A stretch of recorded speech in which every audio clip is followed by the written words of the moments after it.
Dimly now, as an old man, I remember personalities, events, and locations that were real so many years ago.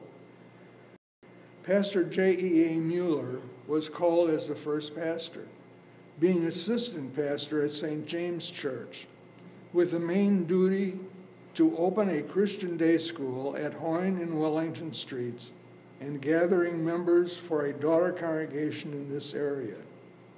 The good Lord gave his blessing to his efforts, and soon St. Luke congregation came into existence. The congregation was organized on January 20, 1884, and the first church building was dedicated in October of that same year. In 1886, a school building on Belmont held 4 classrooms with a branch school at Hoyne and Wellington.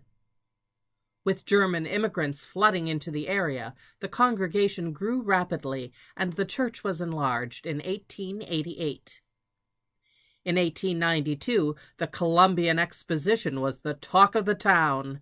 Anticipating an influx of visitors from Germany, the congregation commissioned a large chancel mural to beautify their humble building. A bitterly cold night in January of 1899 brought tragedy to the growing church. The furnace, located in the nave, was stoked for the night, and the building was locked up. At 8 p.m., flames were seen shooting out of the roof. Firemen battled in vain to put out the blaze. The building was a total loss. Shocked but undaunted, the congregation immediately began the rebuilding process, and the newly rebuilt church was dedicated in July of that same year. The congregation then turned its attention to finding a worthy organ for the building. In 1903, a Kilgan tracker organ was installed. This instrument served worship in the sanctuary until the building was replaced in 1960. In 1900, St. Luke entered into a partnership with neighboring Lutheran churches to purchase approximately 65 acres outside the city limits to serve as the final resting place for faithful members. With a growing school scattered between 7 branch schools around Lakeview, it was time to consolidate the educational program on one site. In 1905, a brick and limestone building was erected directly west of the church. This structure included 8 classrooms on 2 floors and a fellowship hall on the 3rd floor. World War I, which saw 136 sons of the congregation in service to our country, spurred a cultural shift in the congregation. Worship and meetings had been conducted in German, and German was the chief instructional language in the school. In the years following 1918, an English language service was added to the schedule. Minutes and reports were to be submitted in both German and English, which had been taught as a second language, became the chief instructional language in the school. In the years following the Great War, the congregation prospered and began the work of beautifying the sanctuary. In 1923, the Hertz Studios created and installed a more modern mural in the chancel. 10 years later, new carved wood furnishings were commissioned for the chancel, and in 1936, following the congregation's 50th anniversary celebration, the Hertz mural was replaced with a set of 3 stained glass lancet windows. This was the final update of the 1899 church. It remained in this fashion until it was replaced by a new structure. As Lakeview's population increased, the school continued to grow. An expansion at the west end of the school building brought 5 additional classrooms on the first and second levels. The ground level was built out to include a kitchen, wardrobe space, and a large fellowship hall, which was dedicated as Memorial Hall, honoring those who gave their lives in service to our country. The 3rd floor multi-use fellowship hall and gym became a dedicated gymnasium with locker rooms and showers. With the school updated and upgraded, The congregation turned its attention to replacing the crumbling church building that had held the corner of Belmont and Greenview since 1899. The old St. Luke was torn down, and a new church building was dedicated in October of 1960.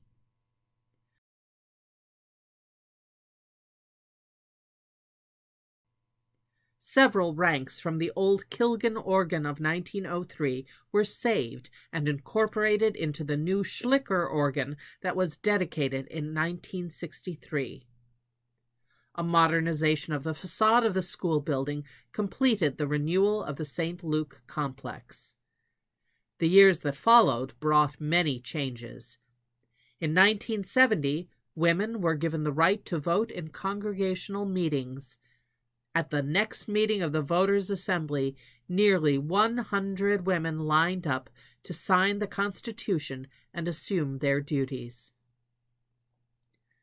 St. Luke Church, responding to doctrinal disagreements with the Missouri Synod, severed its ties with the Synod by an overwhelming vote of the Congregational Assembly to become a part of the Association of Evangelical Lutheran Churches. The Association of Evangelical Lutheran Churches merged with the Lutheran Church in America and the American Lutheran Church to form the Evangelical Lutheran Church in America. St. Luke was vigorous in support of this new merger, welcoming Christ Seminary Seminex to Chicago and hosting the service in which the first bishop of the Metropolitan Chicago Synod was installed. Ecumenical work blossomed. The Metropolitan Chicago Synod and the Archdiocese of Chicago entered into a covenant in 1989. In the spirit of the covenant, St. Luke reached out to its neighboring Roman Catholic congregations to join in a schedule of joint worship services around church year holidays. The students of St. Luke Academy and Our Lady of the Wayside Roman Catholic School signed a similar covenant and participated in joint worship and fellowship activities. The traditional Traor Good Friday service became an ecumenical and interfaith event with representatives of Congregational, Methodist, Episcopal, Lutheran, and Jewish congregations sharing reflections on the words from the cross. In 1984, at the centennial of the congregation's founding, the congregation identified 5 areas in which it could assume leadership roles, pledging itself to enlarge and expand programs in worship, education, service, music, and the arts.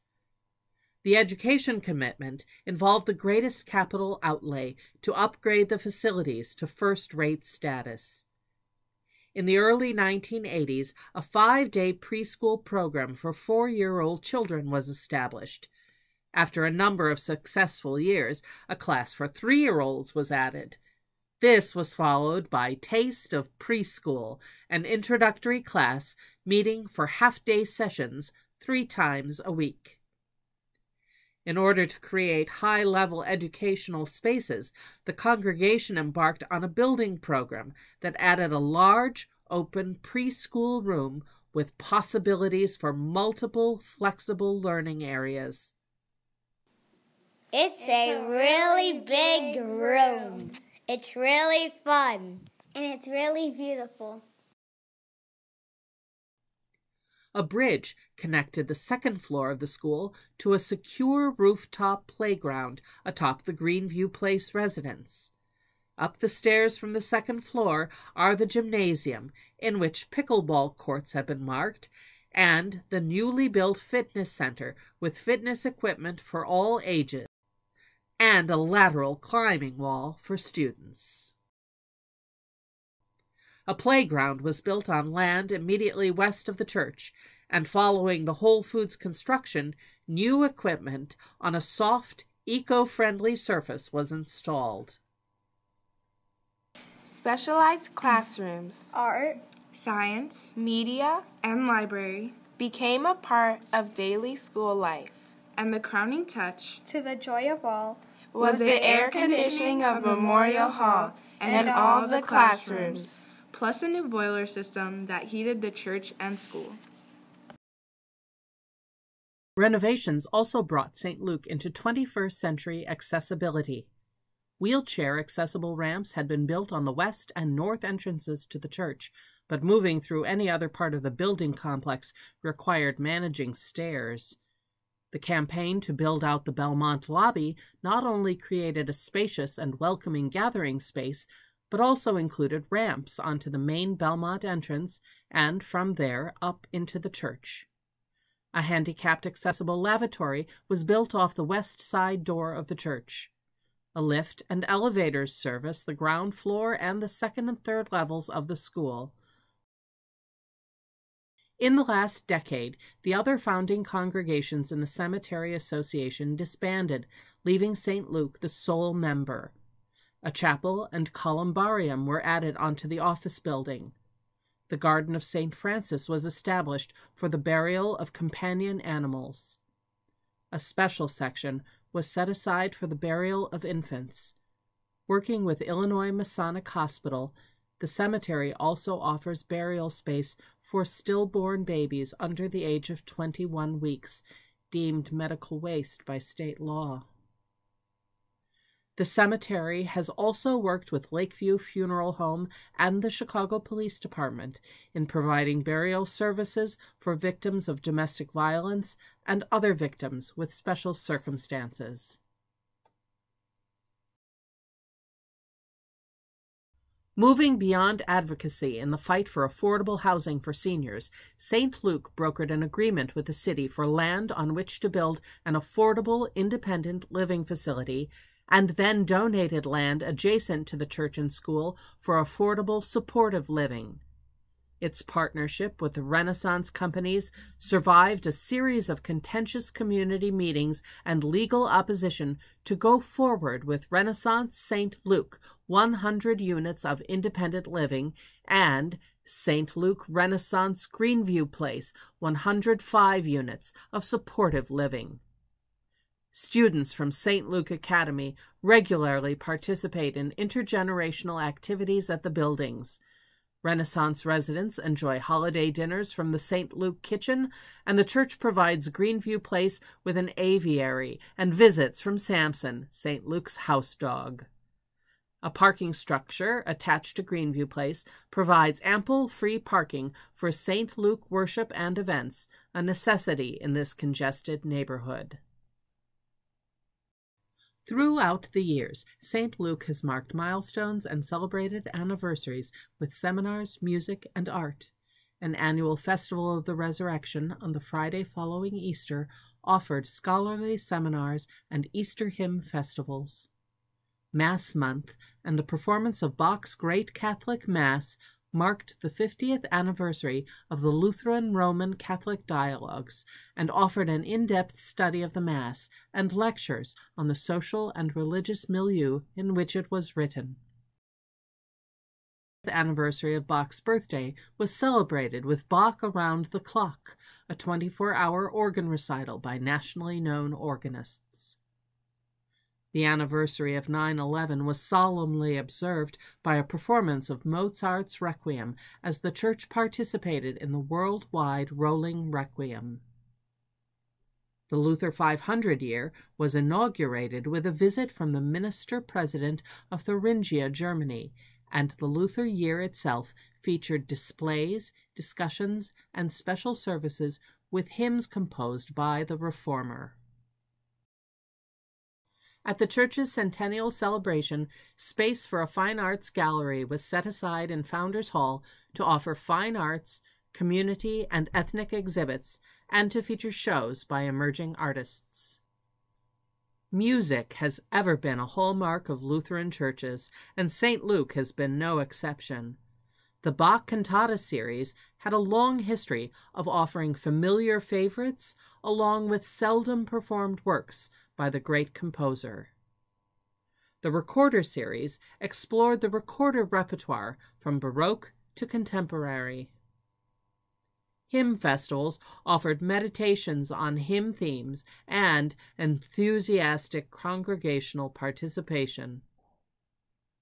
Holy Week offerings of major Passion and Requiem works deepened the devotional appreciation of the season. St. Luke was a pioneer in larger jazz works for the church. The Chicago Jazz Mass was premiered at St. Luke at the Ascension Service in 1986. It has been performed in churches across the country and is an annual feature of St. Luke's post-Easter musical celebrations. The annual December performance of Bending Towards the Light is the Chicago area performance of the Jazz Nativity that is staged in cities across the country. The Jazz Passion, an original work born of the collaboration between St. Luke and church jazz, is the only known passion in the jazz idiom. It is performed annually at St. Luke and has been on the concert schedule of several northern Illinois churches. During the Luther year, the Passion went on the road as a new form for a new era, with performances in New York City, Leipzig and Berlin, Germany, and Nitra, Slovakia. Worship and music are enriched by great spaces that support an event both acoustically and visually. To enhance the experience in the church, chancel and paradisum barriers were removed and repurposed in other locations.